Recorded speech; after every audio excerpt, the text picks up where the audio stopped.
मंजिलें मिल जाएगी भटकते हुए ही सही, गुमराह तो वो है जो घर से निकले ही नहीं। दर्शकों, स्वागत आप सभी का बिजनेस टॉक में। ये सफर है जीरो से हीरो तक का, और आज की सफर में हम आपको ले आए सेंट्रल इंडिया के नागपुर में। जी हाँ, यहाँ पडोलेस के new prosperity developers and builders private limited के सीएमडी डॉक्टर राजेंद्र पडोले इनसे बातचीत करने जानेंगे, उनसे बिजनेस के कुछ सीक्रेट्स और बातचीत करेंगे उनके बिजनेस के बारे में उनसे। आइए बातचीत करते हैं।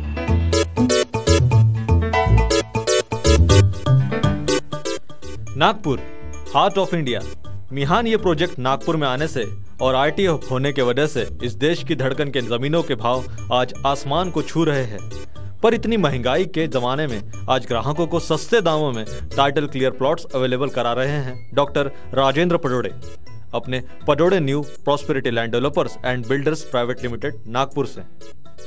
8 सालों से नागपुर में अपने हेड ऑफिस और ब्रांचेस से हजारों ग्राहकों को लैंड डीलिंग में संतुष्ट कर चुके हैं। उनके अब तक 30 से भी ज्यादा प्रोजेक्ट लॉन्च हो चुके हैं, और अब वे सिर्फ नागपुर में ही नहीं बल्कि यवतमाल, वर्धा, चंद्रपुर यहाँ पर भी नए प्रोजेक्ट्स लॉन्च कर रहे हैं। आइए जानते हैं डॉक्टर राजेंद्र पडोले इनका सफर जीरो से हीरो तक का।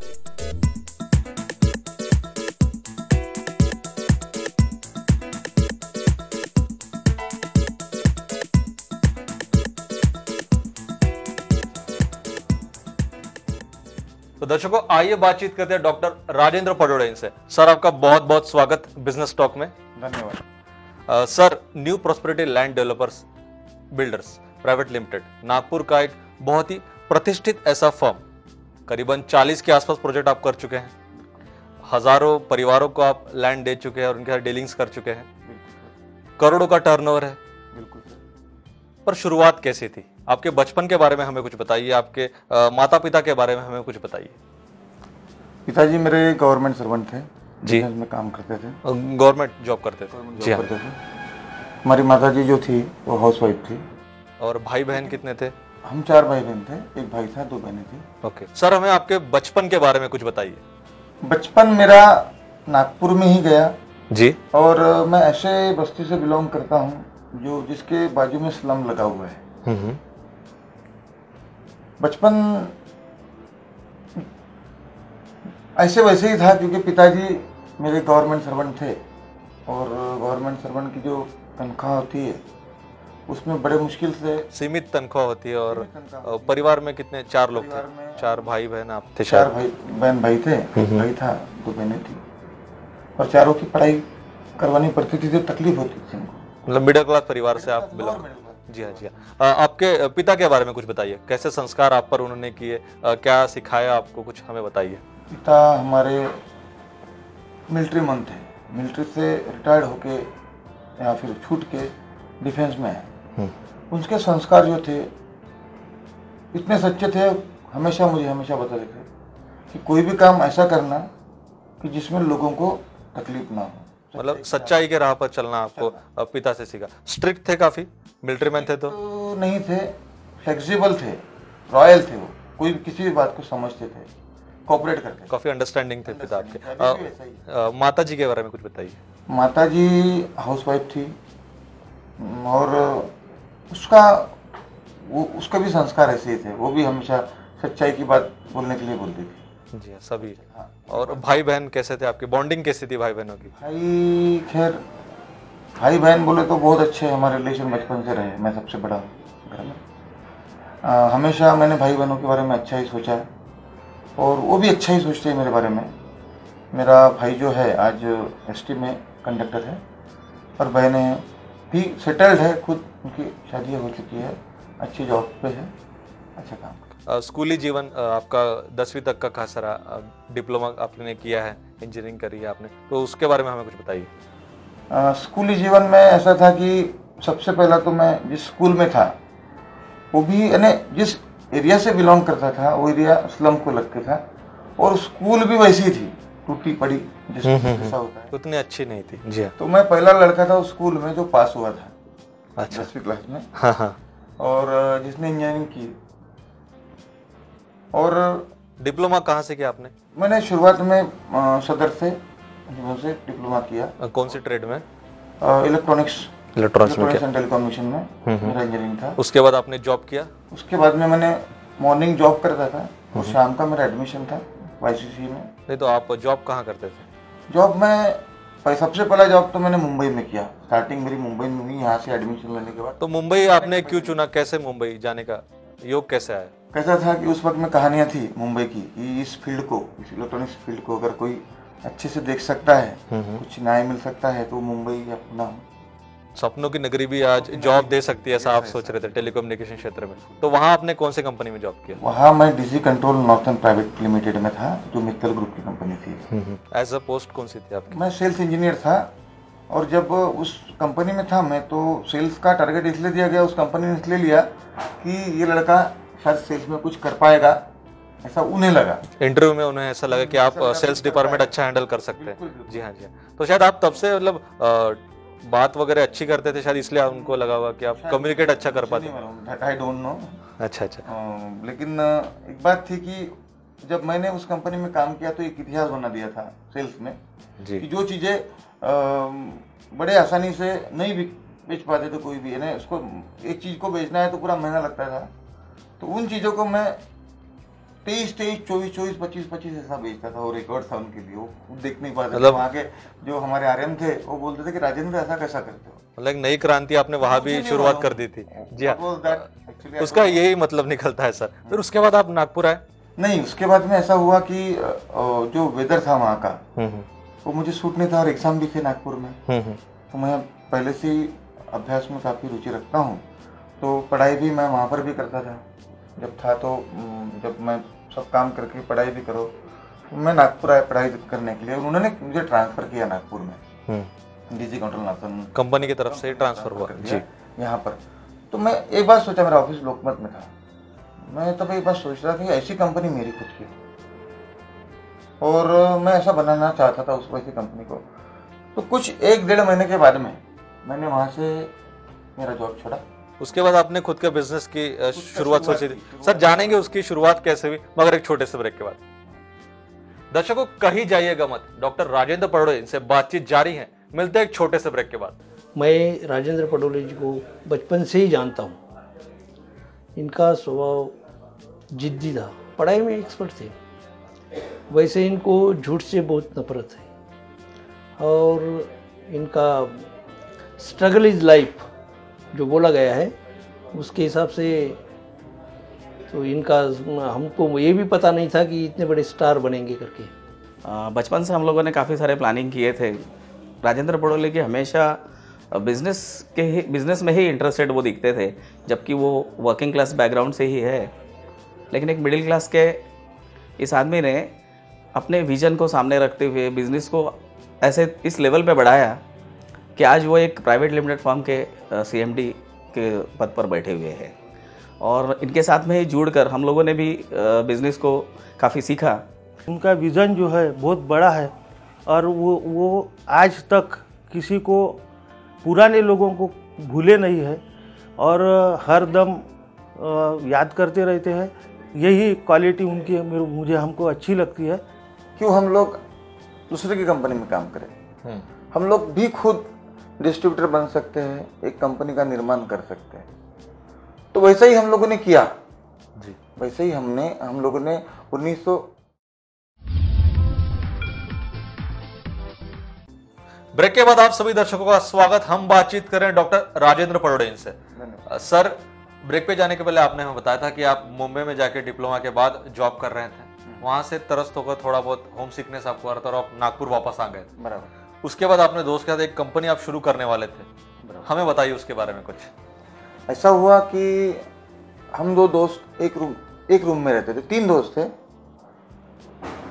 तो उसमें ऐसा होता था कि हमारा अंडरस्टैंडिंग इतना अच्छा था, तो उसमें हम तीनों दोस्तों ने सोचा कि क्यों हम लोग दूसरे की कंपनी में काम करें। हम लोग भी खुद डिस्ट्रीब्यूटर बन सकते हैं, एक कंपनी का निर्माण कर सकते हैं। तो वैसा ही हम लोगों ने किया जी। वैसे ही हम लोगों ने 1996 में खुद की कंपनी का निर्माण किया, जिसका नाम था kudos control group. Kudos control group ये जो धर्मपेट में थे, इंजीनियरिंग फर्म थी। हम लोग इसमें जो प्रोडक्ट बेचते थे लोगों को, मुख्य तौर के ऊपर में जो STD-PCO मॉनिटर्स थे, उस वक्त टेलीकम्युनिकेशन फील्ड बहुत अच्छा हुआ करता, मतलब पॉपुलर हो रहा था, पॉपुलर था टेलीकम्युनिकेशन। जी हाँ। साथ में कुछ ऑफिस ऑटोमेशन में फैक्स, जेरोक्स मशीन, ऐसे बहुत सारे इलेक्ट्रॉनिक्स में जुड़े हुए प्रोडक्ट थे हमारे पास में। और मैं खुद कंपनी का सेल देखता था, खुद मार्केटिंग देखता था कंपनी। मार्केटिंग एंड सेल्स आप देखते थे? हाँ। थोड़ा पहले का एक्सपीरियंस था मुंबई का, इसलिए शायद आपका भी इंटरेस्ट जाग रहा था। उनका भी वही कहना था, जो पार्टनर थे मेरे, कि आप ही सेल देखो। वो सर्विस देखने वाले थे, उनको सेल्स में कोई इंटरेस्ट नहीं था। तो प्रोडक्ट को आप पूरे विदर्भ तक पहुंचाते थे? बिल्कुल, सेंट्रल इंडिया में मेरा पूरा काम था। कोई भी चैलेंजिंग काम था, मुझे अच्छा लगता था, चैलेंजिंग काम करूँ मैं खुद। तो सर्विसेज क्या देते थे उसमें? और सर्विसेज बोले तो जब भी किसी का मशीन खराब हो या कुछ नई टेक्नोलॉजी उसमें आई हो तो उसमें उसको अपग्रेड करना मशीन को, तो ये काम मेरा नहीं रहता। मैं सिर्फ उनको बताता था कि ऐसी ऐसी टेक्नोलॉजी आई हुई है। और जो दूसरे जो लोग थे, हमारे पार्टनर्स थे, जो उसको देखते थे, सर्विस को देखते थे, वो लोग उन चीज़ों को कर देते थे। सारे कस्टमर हमारा तकरीबन उस वक्त 1000-2000 क्लाइंट का बेस होगा। और कौन कौन बड़े क्लाइंट्स कुछ उस वक्त थे? बड़े क्लाइंट्स उसमें राठी वगैरह थे, जो गांधी बाग में होते हैं, गांधी बाग वगैरह में राठी थे, जैन साहब थे, बहुत सारे लोग ऐसे बड़े क्लाइंट्स थे हमारे पास में। और हमारा धंधा भी काफ़ी अच्छा हुआ करता था। लेकिन कुछ दिनों के बाद में ऐसा देखा गया, मैंने ऐसा देखा उस चीज़ को कि इस चीज़ में स्लैग हो रहा है, क्योंकि एक ऐसे मंत्री थे जिन्होंने इस फील्ड को पूरा ख़त्म करने के ऊपर में ला लिया, क्योंकि कम्युनिकेशन इतना सस्ता हो गया कि हर आदमी मोबाइल एफोर्ड कर सकता था। तब मुझे लगा कि ये फील्ड अपन कर नहीं पाएंगे इसमें काम, और पैसा भी बहुत कम मिलता था हमको। साथ में पढ़ाई शुरू थी, मुझे लगा कि नहीं, अभी एक काम करते हैं हम लोग। सर, आपने जॉब करते करते, बिजनेस करते करते एजुकेशन को नहीं छोड़ा, और मैंने आज सुना है आपने एमकॉम भी किया हुआ है। बिल्कुल। तो वो आपने मतलब कैसे क्या सोचा कि एमकॉम करना है? मुझे एक्चुअली कॉस्ट कंट्रोल करने में बहुत अच्छा लगता था कि किसी भी चीज़ का प्राइस जो रहता है जी, उसको अगर हम लोग कैसा सेटल कर सकते हैं, कैसा कम कर सकते हैं, इसकी वजह से मेरा स्पेशलाइजेशन उसमें कॉस्ट अकाउंटिंग में था। अच्छा। और दूसरी बात, उसके साथ साथ मैं एमटेक नहीं कर पा रहा था। एमटेक नहीं कर पा रहा था, मुझे पीएचडी करने के लिए पोस्ट ग्रेजुएशन होना बहुत ज़रूरी था जी। मेरे पास में इससे अच्छा दूसरा जरिया नहीं था, और मेरा जो स्पेशलाइजेशन था वो मार्केटिंग में था। तो इसकी वजह से मैंने ये एमकॉम किया। एमकॉम किया। आपने एमए भी किया है इकोनॉमिक्स में? हाँ, तो वो कैसे क्या सूझा आपको कि इकोनॉमिक्स में एमए करने कैसा हुआ कि मार्केटिंग में पीएचडी करना था, इसके वजह से इकोनॉमिक्स को जानना बहुत ज़रूरी था कि इसमें इकोनॉमिक्स में दोनों चीज़ें एक में एक से रिलेटेड थी। प्राइस एंड डिमांड होती है, कैसा, ये सारी चीजें हमें सीखने मिलता है। इसलिए मैंने वो भी रिजर्व बैंक, सभी चीजें हमें सीखने मिलती है। हमारे एमकॉम के बाद में 1 साल में कर सकते हैं हम लोग, इसलिए 1 साल में वो भी कर लिया मैंने। वो था। और लेकिन बाद में उन चीज़ों का उपयोग नहीं हुआ, सिर्फ पीएचडी करने में हुआ। अच्छा, वो कैसा क्यों? सर, आप एजुकेशन शुरू रख रहे थे, जॉब चल रहा था, आपका बिजनेस चल रहा था, मजा आ रहा था आपको उसमें? नहीं, कुल मिला के मुझे मजा इसलिए नहीं आ रहा था कि जितना मैं काम कर रहा था उतने कुछ उसका रिटर्न नहीं मिल रहा था, उससे अर्निंग नहीं हो पा रही थी, रिटर्न्स नहीं आ रहा था। ओके, तो फिर उसके बाद आपने क्या किया? फिर आप रियल एस्टेट बिजनेस में कैसे आए? रियल एस्टेट बिजनेस में भी हमारे एक दोस्त है मुकेश कुमारन करके, जो उसके एक कंपनी के मालिक थे, प्रेम जी, उन्होंने बताया मुझे कि मेरा ऐसा ऐसा प्लान है, आप करना चाहोगे इस चीज़ों को? तो मैंने कहा कि मैं पहला आदमी था, मैंने उनको यस कही पहली बार, चलो मैं करता हूँ इस काम को। और शुरुआत किया उस चीज़ को समझने की।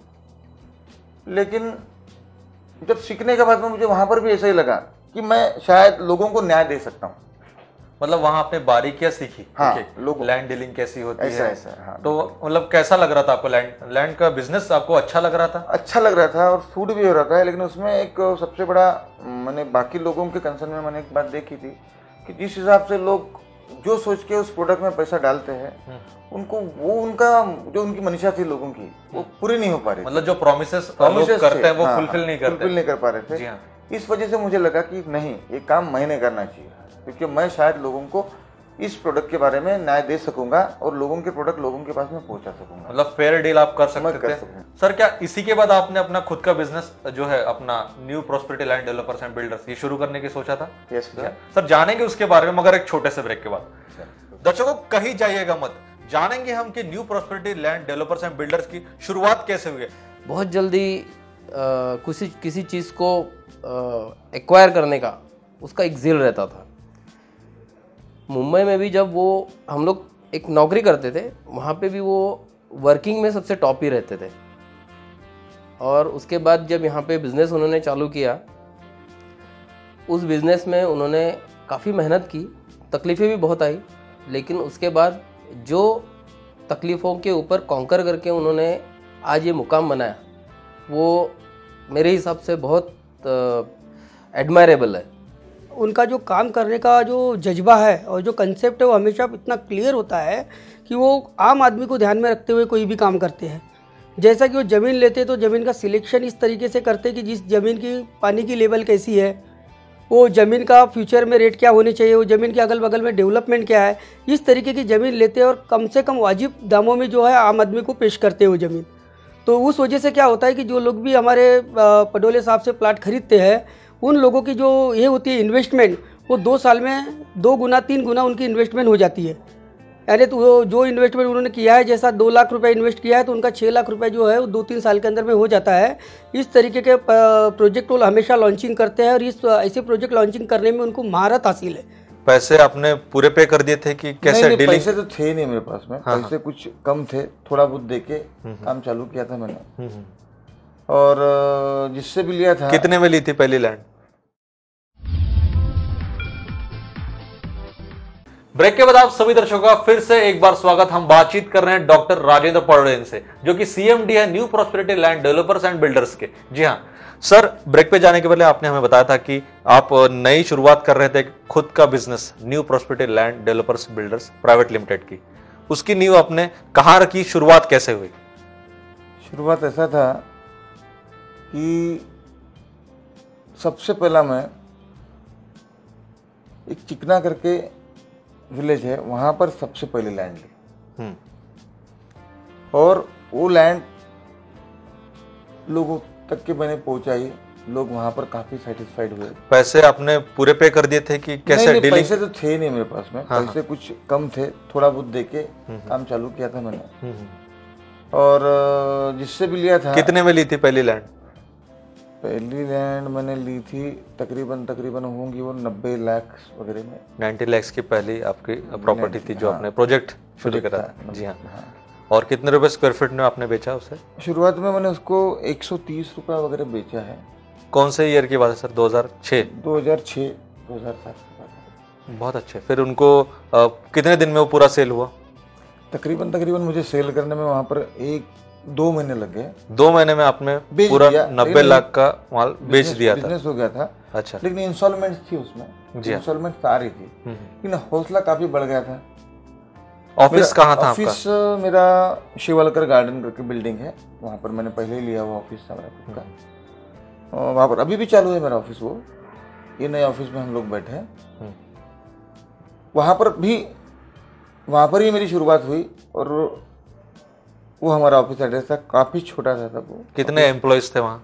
वहाँ तकरीबन 3 लोग थे जो परमानेंट थे वहाँ के, और बाकी सेल्स की जो टीम रहती है वैसी टीम रहती है। सेल्स में जो भी 1-2-4% कमाते हैं लोग वो रहते हैं काम। तो वहाँ आप क्या क्या काम मतलब करते थे? शुरुआत आपने कैसे क्या क्या काम? शुरुआत तो मैंने टेक्निकल जो चीज़ें होती है लैंड की, सबसे पहली प्रॉब्लम यहाँ पर लोगों के लिए यही है कि बिल्डर्स ऐसे लोग बने हुए हैं, डेवलपर्स ऐसे लोग बने हैं जिनको एनए क्या है, टीपी क्या है, एनआईटी कैसा होता है, पहले के एनए में क्या बात थी, टर्म्स एंड कंडीशंस थी, अभी क्या है, चेंजेस क्या है, जी हाँ, उसका एनए हमको कैसा मिलता है, एनए के लिए क्या क्राइटेरिया है, ये सारी चीजें पता नहीं होती है काफी लोगों को। धोखाधड़ी बहुत हो रही है आजकल, उनको पता नहीं होती है। इसकी वजह से किस्सा होता है कि बहुत सारे लोगों के फंड वहां पर फंस जाते हैं, क्योंकि उस रजिस्ट्री नहीं लगा पाते उन सारी चीजों की, क्योंकि वो जब एनएडीपी होता ही नहीं है, रजिस्ट्री नहीं लगा पाते, होती नहीं है। तो इस कारणवश कैसा होता है कि वो जो प्रॉपर्टी वो लोग परचेज करते हैं वो सेलेबल नहीं होती,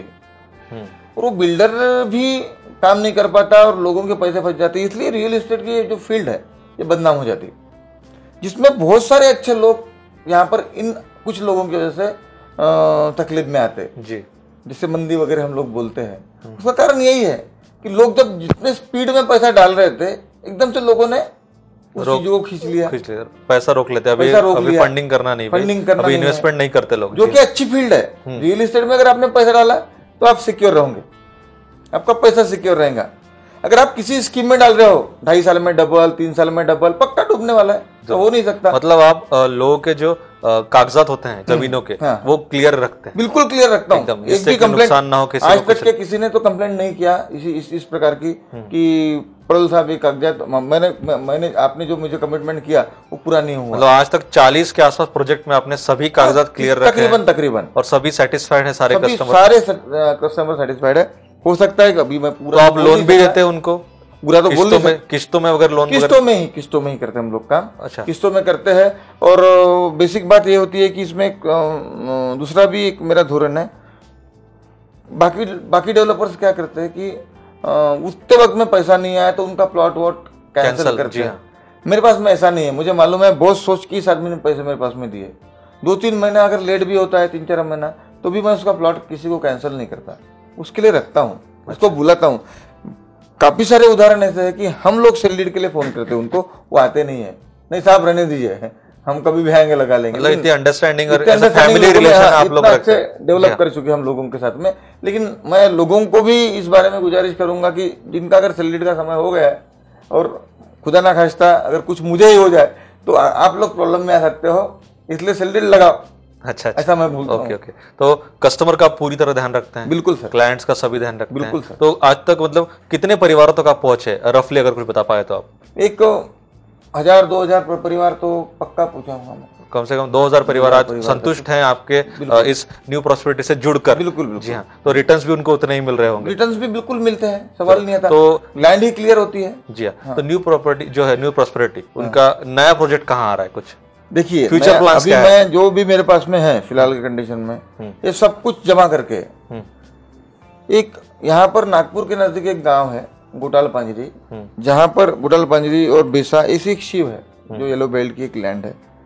वहां पर मैं एक 10 एकड़ में बहुत बड़ी स्कीम शुरू करने जा रहा हूँ। मतलब एक नई लॉन्चिंग अभी आपके थ्रू होने वाली है, जहाँ पर मैंने देखा है कि वहाँ के जो रेट्स है वहां पर किसी के 15 के होंगे, किसी के 20 लाख रुपए का फ्लैट मिलता होगा, लेकिन मेरा जो है 30% ऑफ रहेगा उसमें।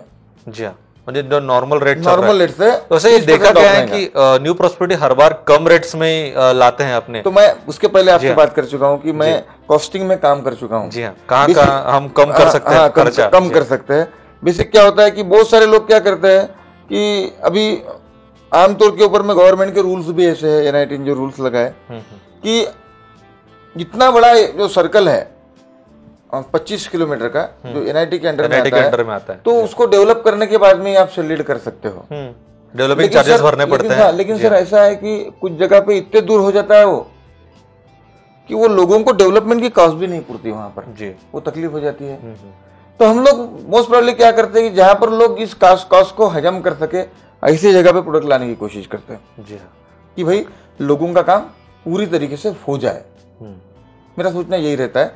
और मैं कैसे कम उसकी कॉस्ट करूं, मेरे कंपनी के पास में कैसा कम प्रॉफिट रहे और मैं लोगों से कितने कम प्रॉफिट में लोगों को वो प्रोडक्ट दे सकूं और ज्यादा से ज्यादा लैंड कैसे बेच सकूं, इस बात पे मेरा काम रहता है। अच्छा, मतलब कम से कम दरों में ज्यादा से ज्यादा लोग खरीद सके, ज्यादा से ज्यादा परिवार के तक मैं पहुंचना चाहता हूँ। ये मेरा एम्बिशन है बेसिकली, और इसी एम्बिशन को लेकर काम कर रहा हूँ। मतलब अभी जो नया प्रोजेक्ट आ रहा है उसमें लोगों को और कम दरों में बहुत अच्छी जमीन मिलने वाली है, ऐसा मैं चाहूंगा। बिल्कुल सर, फ्यूचर प्लान्स आपके बहुत सक्सेसफुल रहे। आप करीबन अभी करोड़ों में आपका टर्नओवर है कंपनी का। बिल्कुल सर। करीबन 100 से ज्यादा लोगों को आप रोजगार दे रहे हैं। बिल्कुल सर। हजारों परिवारों तक आप पहुंच चुके हैं। जी हाँ। मतलब सोशल वर्क भी आप करते हैं? बिल्कुल सर, करता हूँ। ये जो पैसा जिसका इतना आता है मेरे पास में, इसमें जितना भी मैं कमाता हूँ उसका तकरीबन एक तृतीय हिस्सा जो रहता है मैं उस सोशल वर्क में खर्चा कर देता हूं। बेहतरीन सर, बहुत अच्छा। बाबा साहब कहते थे कि 20वां हिस्सा हर भारतीय को देना चाहिए, तब भारत जल्द से जल्द प्रगत राष्ट्र बन सकता है। तो आप तीसरा हिस्सा दे रहे हैं, ये बहुत ही अच्छी बात है सर। उन्हीं से इंस्पायर्ड हो। उनके काफी चीजें मैं पढ़ता हूँ, मेरे पढ़ने में भी आती है, मेरे टेबल पे वही सारी चीजें होती है। सर, आप पॉलिटिक्स में भी आ रहे हैं? यस सर, मैं पॉलिटिक्स में सक्रिय सहभाग है आपका? मैं पॉलिटिक्स में हूँ। पॉलिटिक्स में सक्रिय सहभाग फुले साहब अम्बेडकर जो मिशन के जो पार्टीज है जी हाँ, उसके साथ में मैं रहता हूँ। जी हाँ, क्योंकि उनके लॉजिक जो होता है वो मानवतावादी है। जी हाँ। और जो मानव के बारे में मानव करके सोचते हैं उसी लॉजिक के साथ में जाना कभी भी बेटर है। मैं नाम भी बता देता हूँ मोटे मोटे तौर के ऊपर में। BSP उसका नाम है। कंचीराम जी ने इस चीज़ को बड़ा बनाया है। और मैं बेसिकली तेली समुदाय से बिलोंग करता हूँ। मैं तेली समाज का हूँ। मेरे सारे लोगों को मैं यही बताता हूँ कि फुले साहब अम्बेडकर इस मिशन को समझिए आप और इस मिशन से जुड़े रहिए, क्योंकि यही मिशन हमको अपने रास्ते अपने लिए हमेशा खोल सकता है। हमेशा हम लोग सही माने में सत्ता में बोलो या सही माने में हम लोग सरकार IAS बन सकते हैं, IAS बन सकते हैं, सिस्टम में जा सकते सिस्टम में जा सकते हैं, सिस्टम चेंज करने के लिए जा सकते हैं। जरूर ऐसा लोगों को। सर, आप आज बहुत अच्छे स्टेबल हैं, आपके भाई बहन स्टेबल हैं, आपने करीबन 100 लोगों को रोजगार दिया है। हाँ सर। पर भारत में ऐसे कई युवक युवतियां हैं जिन्हें मार्गदर्शन की जरूरत है, तो उन्हें आप क्या संदेश देना चाहेंगे?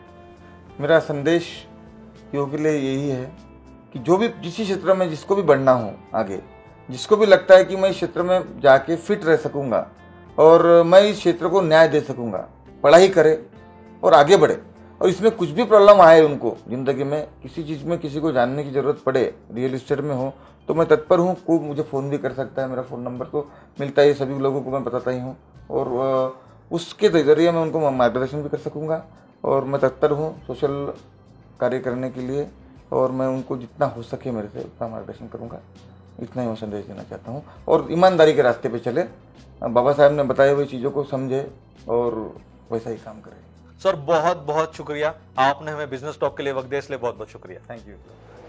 तो दर्शकों, ये थे new prosperity land developers and builders के डॉक्टर राजेंद्र पटोड़े। जी हाँ, इनसे हमने बातचीत की और जाने इनके बिजनेस के बहुत सारे सीक्रेट्स। अगले एपिसोड में हम आपको ऐसे एक शख्सियत से रूबरू करवाएंगे, लेकिन तब तक देखते रहिए बिजनेस टॉक। ये सफर है जीरो से हीरो तक का।